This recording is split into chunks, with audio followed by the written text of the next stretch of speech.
My mother-in-law constantly demanded money and used my wife for support. My wife defended her, even when she stole from us. My relationship with my wife, Carol, and her mother Eleanor, has been worsening for years. It's a sluggish, grinding problem, the kind that eats away at you gradually. It's reached a breaking point, and I'm not sure what the next move should be. It all comes down to Eleanor's almost infinite feeling of entitlement and Carol's complete inability to confront it, or even accept it, really. To understand the dynamic, some background is required. Carol and I met at a business event around 6 years ago, through a mutual friend. I enjoyed how she was instantly candid and honest about her family's financial history. She mentioned that her family was previously immensely affluent. They had a large house in an elite neighborhood, several costly automobiles, and a lifestyle that frankly, I couldn't understand. But, according to Carol, a succession of catastrophic investments, along with constantly terrible financial decisions, caused them to lose practically everything. She referred to her parents, Eleanor and Richard, as having lavish tastes. They'd buy things they couldn't afford, boats, sports cars, and take out loans they couldn't possibly repay. This debt cycle persisted, she claimed, until they were forced to sell their mansion and relocate to a much smaller condo. Despite this, Carol insisted that her parents had done their best. She insisted they had given her all she could possibly want. However, the story she told me over time showed a very different reality, one that made it difficult for me to connect with her parents. My wife's 17th birthday incident was especially telling. Carol had received a large sum of money as gifts from several family members. Carol claims Eleanor pressured her into turning her the money. She used guilt, claiming that she needed the money more than Carol did, and that Carol did not comprehend the demands of running a household. Carol then learned that Eleanor had used the money to have a professional perm. When Carol, naturally outraged, approached her mother, Eleanor's response was chillingly nasty. She informed Carol that she had always supplied food, shelter, and clothing for her and thus was entitled to the money. Carol's father, Richard, was, in many ways, worse. He had a child outside of his marriage to Eleanor and was legally required to pay child support. However, when Carol started her first job, Richard began asking that she contribute to these payments. He'd constantly pressure her, stating he couldn't afford it and that she needed to support the family. He would also frequently urge Carol to buy him stuff for their condo, a new, larger television, a cutting-edge refrigerator, even if the ones they already had were perfectly adequate. If Carol ever rejected or hesitated, Richard appeared to become hostile. He'd threaten to shatter her phone and laptop, the few things she owned that were genuinely hers. Carol recounted to me these anecdotes with detached grief, as if she had long ago accepted this conduct as usual. Only after she moved out of her parents' condo and into her own little apartment did she feel truly independent, with authority over her own life. My upbringing was the total opposite. My parents, John and Mary, were the salt of the earth. We were not impoverished, but neither were we wealthy. We lived in a modest working-class neighborhood. Dad worked as a mechanic at a neighborhood garage for more than 30 years. Mom worked in a bakery down the street, baking donuts and pastries. They worked so hard to provide for me. They scrimped and saved to ensure that I had all I required for school. They never complained. Never made me feel like a burden. Years later, once I finished college and found a respectable career, I was able to save a large sum of money. My biggest dream, which I had for years, was to buy a house for my parents. A tiny, comfortable home in a quiet area. It was a long-time fantasy that they had never imagined could come true. When I eventually did it, and handed them the keys, my father attempted to refuse. He stated that was too costly and I shouldn't spend my money on them. It took a lot of convincing and earnest pleading before he ultimately agreed. Both were in tears. It was one of the happiest days of my life. After that, they never requested anything from me, despite the fact that I offered to aid them financially on a regular basis.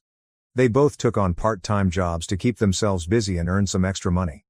They emphasized, with quiet dignity, that parents should care for their children, not the other way around. So you can imagine the culture shock I felt when I first met Carol's folks. It felt like I had entered an entirely new universe. The first experience with Eleanor was unsettling. We were in a restaurant. Carol had planned a meal for us to meet. Eleanor looked me up and down, and her first inquiry was, "So, are you wealthy?" "No, hello. It's good to meet you," just a direct, blunt question regarding my financial situation. I stuttered about having steady work and making a decent living. Following our initial meeting, Eleanor made it her mission to understand everything she could about my money. She'd ask probing questions that always led back to money. She asked about my insurance plans, financial portfolio, and retirement savings. It was really intrusive, and it made me very uncomfortable. I voiced my worries to Carol, who, to her credit, spoke with her mother. She asked Eleanor to stop. But Eleanor merely changed her approach. She began asking similar questions when Carol was not around, cornering me at family gatherings or calling me personally. One particularly noteworthy occasion came when I casually announced that I had paid off all of my student loans. Eleanor's eyes brightened up. She instantly started into a diatribe about how I should help Carol pay off her bills. Because I was in such a great situation, I had a responsibility to help her. We were just dating at the time. It was an extremely inappropriate suggestion, and it made me feel like I was being treated like a walking ATM. I finally, firmly, told Eleanor that I was uncomfortable discussing my personal money with her and that I would prefer it if she respected my limits. Carol received continuous demands for money. Eleanor would phone Carol several times a week, often more than once a day, to ask for money. The quantities varied, but they were all significant. $1,000 here, $500 there. The pattern was consistently the same. Eleanor would call, often in tears, claiming to have an urgent need, a medical bill, a car repair, a sudden unanticipated expense. Carol, ever the obedient daughter, would express worry while explaining that she was attempting to conserve money. That she couldn't simply keep handing over enormous amounts of money. Eleanor would then embark on a guilt trip. Carol was reminded of all the sacrifices she has made for her. I promised to pay her back. Of course, the payments never arrived. If Carol ventured to bring up the remaining obligations, Eleanor would be furious. She would yell at Carol. Accuse her of being ungrateful, selfish. She didn't appreciate anything her parents had done for her. Then, a few hours later, or perhaps the next day, she'd phone back, crying. I apologized profusely. She claimed to have been really stressed. The cycle would then unavoidably repeat itself a few days later. Another telephone call. Another urgent request for funds. Carol would talk to me about these experiences for hours on end. She'd describe the calls in great detail. But, and this was the most difficult part, if I ever expressed agreement or ventured to condemn Eleanor's actions, Carol would immediately turn against me. She'd snap at me, saying she could complain about her mother while I couldn't. That I did not comprehend their family dynamics. That I had no idea what Eleanor had gone through. It was an infuriating, nonsensical protection mechanism. I eventually got to the point where I couldn't listen to it any longer. I told Carol, as gently as possible, that I loved her but could no longer be her sounding board for these concerns. It was extremely exhausting, and it was straining our relationship. When Carol and I decided to marry, finances, understandably, became a big bone of dispute. Carol desired a lavish wedding. I agreed to pay for it. I had saved diligently and could afford it. However, I also insisted on a prenuptial agreement. It was not a lack of trust in Carol. It was about practicalities. I had seen personally her family's financial turmoil, and I wanted to protect myself by ensuring that our marriage began on a stable, financially secure basis. Carol's reaction was intense. She was highly offended, accusing me of not trusting her and of treating our marriage as a business transaction. She threatened to cancel the wedding totally. She stated that a marriage should be based on love and trust, not formal documents and financial calculations. Eleanor, of course, intervened, escalating Carol's fury. She called me and chastised me for even contemplating a prenup. They told me that their family possessed honor and integrity. I didn't have anything to worry about. During this conversation, I lost my patience. I explained to them, quite forcefully, that Eleanor had a lengthy history of borrowing money from Carol and never repaying it. Her claim to familial honor seemed extremely empty. Both Carol and Eleanor were outraged. Carol packed her bags and departed. She moved out of our apartment, claiming that I had insulted her family, that I did not love her. I was devastated. I tried constantly to convey that my purpose was not to doubt her loyalty or commitment, but only to protect our shared interests. To guarantee that we came into our marriage with clear eyes and expectations, free of any potential asset conflicts. She would not listen. A week later, she arrived at my door uninvited. She was crying and begged me to take her back. She said she'd made a terrible mistake. She told me that Eleanor and Richard had asked that she start giving them her wages so they could manage her finances more effectively. It was then, she claimed, that she realized the magnitude of their manipulation. She agreed to the prenup. So we reconciled, and the wedding planning proceeded. The wedding itself was an experience. We had no option but to invite Eleanor and Richard. It was essential to Carol, and I wanted to make her happy. However, their attendance, as well as their reaction to the wedding's size, constituted a watershed moment. They were visibly surprised by how well the event went. Following the wedding, Eleanor's money requests, which had previously been focused mostly at Carol, began to come directly to me. She would phone me, sometimes many times a week, and ask me to purchase her items. She'd ask me to pay for services she used, such as hair appointments, dry cleaning, and shopping expenditures. She'd sometimes just ask for cash without explaining why. I continually tried to convey to her that I was not required to pay for these items. That I wasn't her personal bank account. But she would persist, using guilt, deception, and plain begging to wear me down. She would say she was elderly and fragile. She has no one else to turn to. That as Carol's spouse, I had an obligation to assist her. I caved a couple times early on just to keep the peace. I persuaded myself I could afford it and it wasn't worth the fight. The refrigerator incident was an excellent illustration. Eleanor contacted me unexpectedly and requested that I buy her a new refrigerator. She stated her current one was outdated and unattractive, and she wanted a new stainless steel model with all of the latest features. I pointed out, properly, that her current refrigerator was fully functional. There was no real need for a new one. I questioned why she wasn't approaching Carol or Richard for the money. Her response was irritating. She mentioned that I had a high income. Because I was wealthy, I should be accountable for funding some of her bills.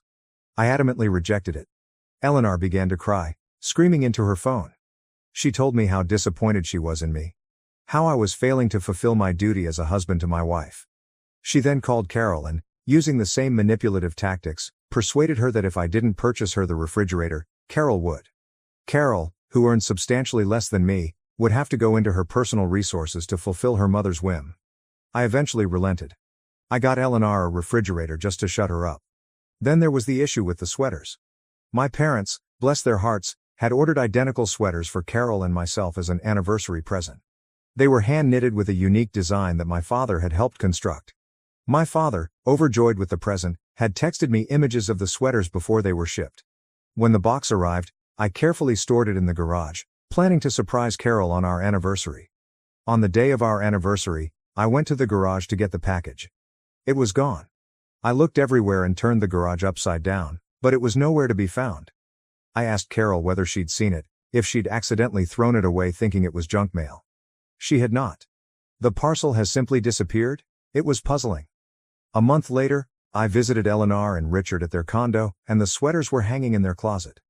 My parents had sent us hand-knitted monogram sweaters with love. I confronted Eleanor, my rage scarcely restrained. She originally denied this.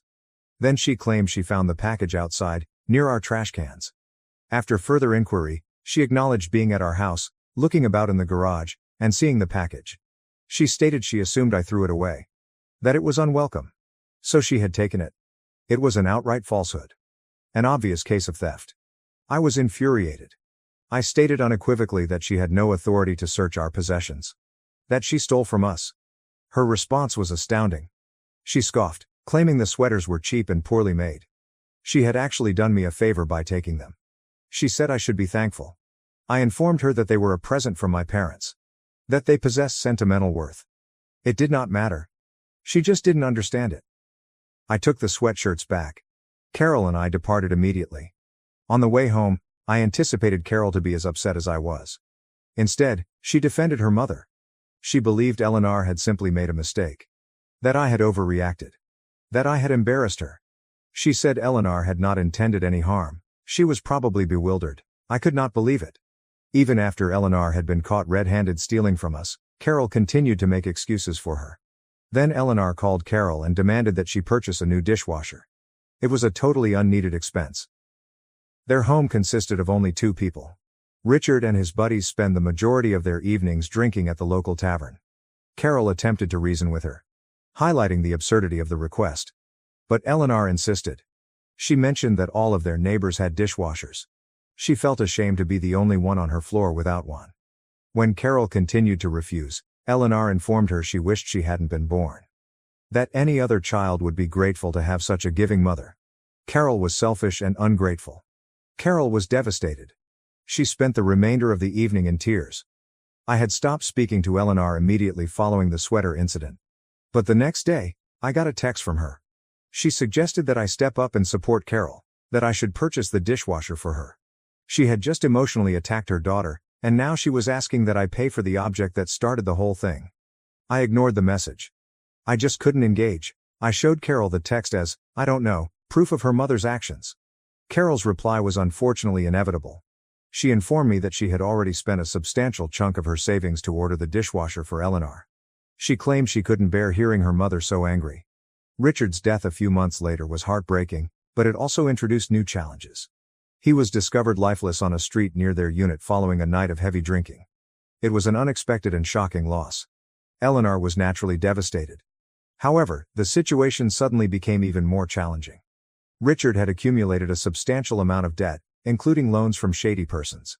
Loan sharks, essentially. Eleanor was presented with a mound of invoices and threats of harm if she did not pay. She had to sell nearly everything they owned to pay off Richard's debts. She was left with almost nothing. Carol and I considered it, and despite the history and troubles, we decided to take Eleanor in. She had nowhere else to go. It felt right. The humane thing to do. I wondered if this was a chance for a fresh start.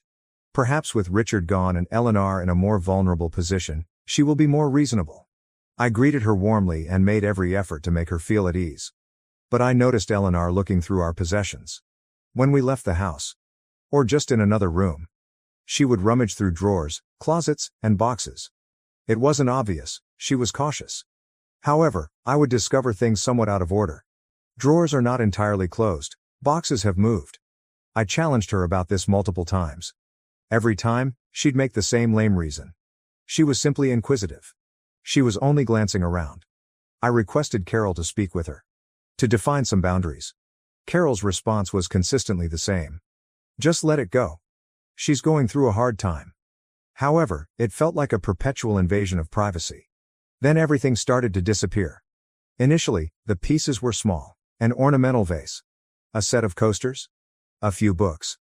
Then more valuable stuff started to disappear. Carol's jewelry was in pieces. Strangely, whenever these items went missing, Eleanor would come home from her outings carrying shopping bags. Filled with new clothing, new shoes, new accessories. Given her financial circumstances, she had no income. It became increasingly clear that she was selling our belongings to fund her buying spree. She had gathered completely new clothing. Filled with beautiful gowns and matching heels. Despite not having a discernible source of revenue. I pointed this out to Carol as gently as possible. I voiced my growing suspicions that Eleanor was taking from us. Carol dismissed my concerns. She told me not to focus on her mother. She deserved to reward herself after all she'd been through. I didn't mind Eleanor treating herself in principle. But not using our money? Not by selling our possessions. It was theft. Plain and simple. The incident with my wallet was the final straw. I got home from work early one afternoon. Carol was still in her office. I went to our bedroom to take a shower, as is my custom. When I got out of the shower, I discovered Eleanor standing in our bedroom. Near my dresser. She held my wallet in her hand. And she was going through it. I was shocked and speechless for a moment. I yelled at her and demanded to know what she was doing. Why was she in our bedroom? Why was she going through my wallet? She turned bright red and stammered, unable to provide a coherent response. She resembled a child caught with her hand in the cookie jar. I later told Carol about the incident. I expected her to be equally outraged as I was. To finally recognize her mother's actions for what they were. Instead, she minimized it. She assumed Eleanor simply needed some money. That it wasn't a huge problem. She even offered that Eleanor could steal money from my wallet if she needed it. That I need to be more understanding. She accused me of looking down on her family. Of condemning them because they were not as wealthy as I was. She said that her family did not grow up in poverty and desperation like mine had. This implies that my upbringing has made me less understanding. That comment stung. It was a low strike that exposed a deep-seated resentment I had not recognized existed. I decided that I needed some space. I went on a walk. A long, aimless walk, attempting to make sense of Carol's response. I could not understand her steadfast devotion to her mother. Even when Eleanor was obviously in the wrong. Even when she stole from us. Carol apologized when I returned home a few hours later. She said she had a firm conversation with Eleanor. Telling her not to enter our bedroom again. Not to go through our possessions. I just nodded. I didn't believe it would make a difference. Eleanor has repeatedly demonstrated that she had no regard for boundaries. No consideration for our property. And I was correct. It did not cease. I made precautions to protect my belongings. I added locks to my dresser drawers. On the cabinets in the living room. On the storage crates in the garage. It felt silly to lock away my own belongings in my own home. But it was the only way I could feel any sense of security. Then I arrived yesterday. The result of months of frustration. Of feeling abused and degraded. Carol called me at work, frantic. She had gone home for lunch, as she often did, to check on Eleanor. But Eleanor was gone. Not just out for a walk or a shopping expedition. Her belongings were also gone. Her clothing. Her personal effects. It's all gone. Carol, understandably worried, began looking around the house. Trying to figure out what happened. And that's when she made her discovery. Her credit card, which she always carried in her wallet, was missing. A considerable percentage of her jewelry, including precious antiques, was also gone. Eleanor didn't answer her phone. Carol was frightened that Eleanor would use her credit card. That she would pawn the jewelry. She begged me for aid. My instant response, the only rational one in my mind, was to call the cops. Report Eleanor's activities as theft. Carol reacted angrily. She claimed she couldn't possibly denounce her own mother to the police. That was unimaginable. She accuses me of being unhelpful. Of not caring about her emotions. And that is where I am currently. And, I'm just exhausted. Drained. I feel like I'm constantly up against Eleanor's entitlement and Carol's supporting conduct. I advised calling the police because that is what happens when someone takes from you. It's the logical and reasonable path of action. But Carol considers it a betrayal. So, AITA? Am I wrong to advise that we involve the police? Isn't that the usual protocol in such cases? I honestly don't know what else to do. Update 1. The response has been tremendous, to say the least. I sincerely appreciate your support. And I didn't expect so many people to weigh in. Many of you have pointed out Carol's troubling behavior. And honestly, I see it too. I do. The reality is, we rarely encounter problems. It occurs virtually exclusively when Eleanor is present. It's becoming evident that I need to have a serious discussion with Carol about this situation. As long as Eleanor is a constant presence in our life, this pattern of boundary violations and Carol's inability to enforce them will unavoidably continue. Update 2. I had that chat with Carol. I even showed her this post, hoping that an outside perspective would be helpful. It did not go well. She is really upset, alleging that the comments are unjust and judgmental. She grew highly defensive, claiming that anyone would support their parent regardless of the circumstances. She also felt betrayed since I had shared such a private topic online. I tried to clarify that my objective was only to determine whether contacting the police was the best line of action. But she didn't respond. She's fully blaming me, and I'm not sure why she can't understand Eleanor's role in all of this. Update 3. After a week, Carol finally received communication from Eleanor. It turns out that Eleanor pawned part of the stolen jewels. She claims to crave independence. That she is tired of living with us because she feels restrained in her actions. Carol threatened to contact the police if the remaining jewelry was not returned. But Eleanor appears completely unfazed. Carol is now urging me to interfere. To talk with Eleanor. To try to reason with her. I strongly informed Carol that I would be staying out of it. To my surprise, Carol has now blamed me for Eleanor's leaving. Claiming I made her feel unwelcome. I'm actually speechless at this moment. Update 4. After some time, I took the painful decision to file for divorce. Many of you undoubtedly expected this conclusion, and I must admit that I wish I had recognized the necessity sooner.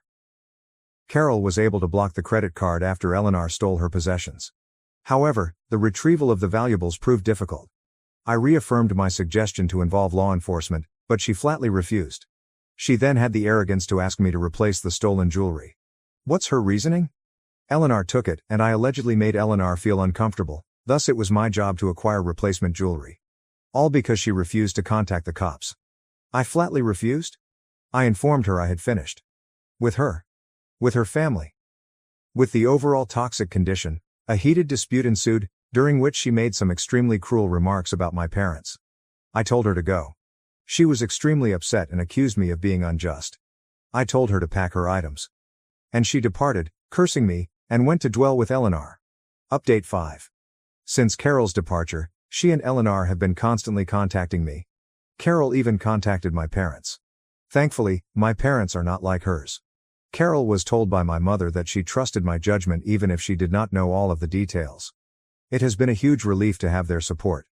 I haven't told them the complete tale yet, but I plan to.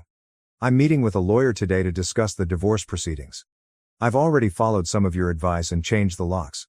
I have also bought security cameras, which I will install this week. I'm not sure if Eleanor or Carol will try anything, but I think it's important to be prepared. Update 6. Eleanor was detained as the situation developed over the course of 2 months. She had been stalking people, arriving at my employment, when I went out with buddies. It was quite stressful. On one occasion, she hurled a drink at me, spoiling an otherwise nice shirt. I tried to be cordial, but her conduct only got worse.